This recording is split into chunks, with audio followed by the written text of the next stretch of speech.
Well,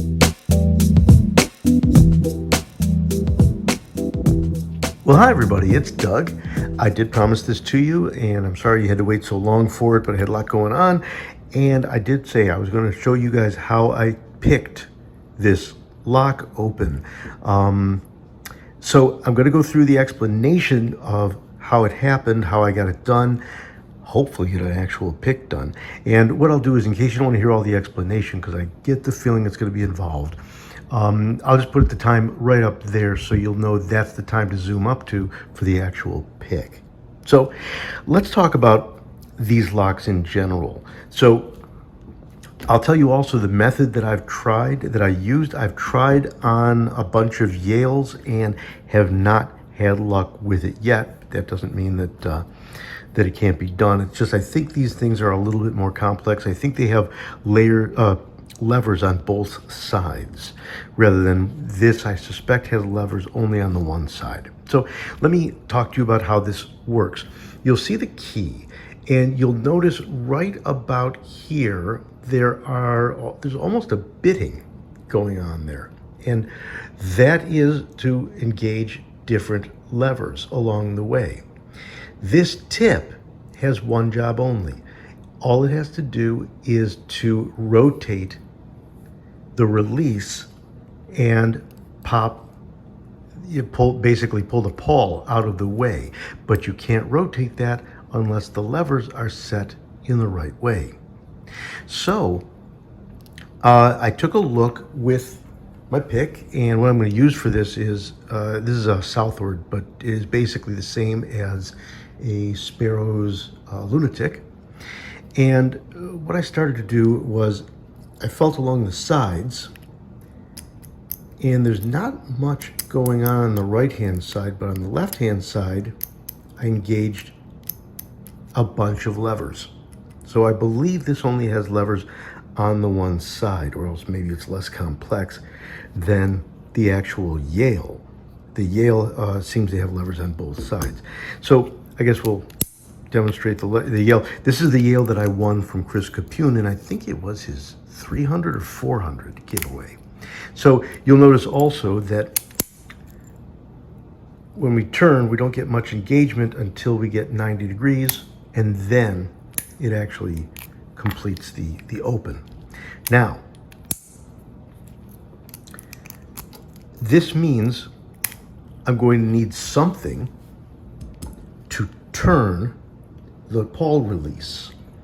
And the ideal answer is one of these standard warded lock turn or key picks kind of a thing. That will take care of that part up top, but I still need to take care of the levers. So what I do is I turn this to the 90 degree, and I can actually sort of, when this is closed, I'll feel the springiness. This is going to take a little, oh, look at that.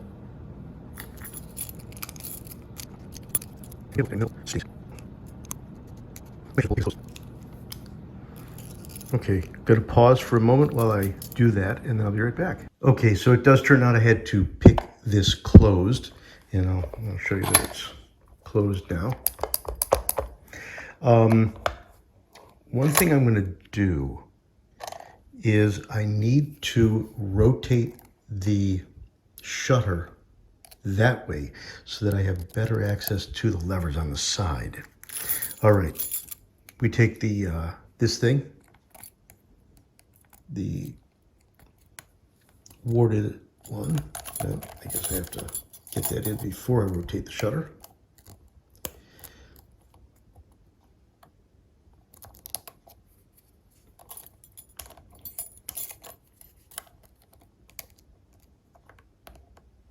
Come on, shutter. There we go. Okay, got the shutter turned sideways to match it. And I got to make sure that I'm actually hitting the pawl tensioner.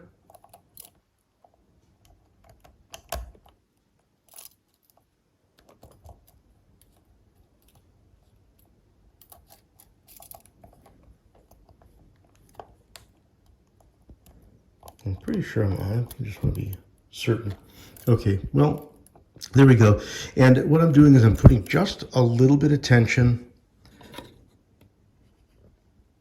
on this. I did find that I picked this a couple times where I had so much tension that I twisted and it just turned right past the open point. So I ended up having to pick it all over again. But okay, looking down there, trying to find some levers. They're hard to differentiate. They're not as easy as finding pins. Okay, I got to click on one of the levers.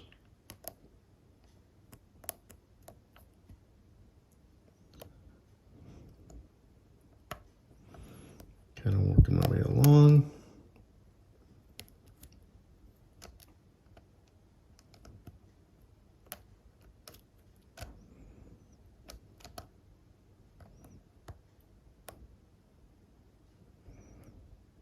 Okay, I'm getting some give.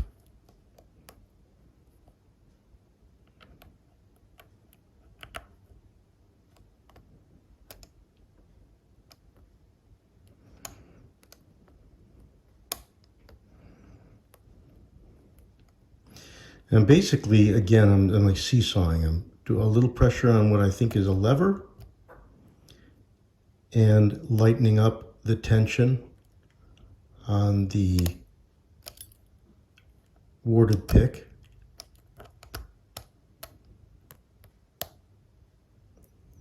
As I push.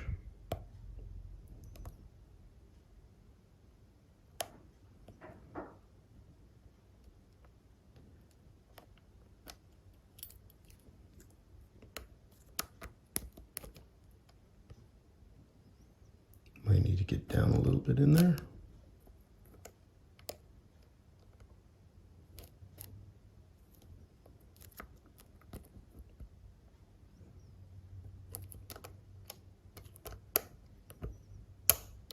Okay, I got it. I got it. So it's going to turn, and at that point that it turns is when I have to open that.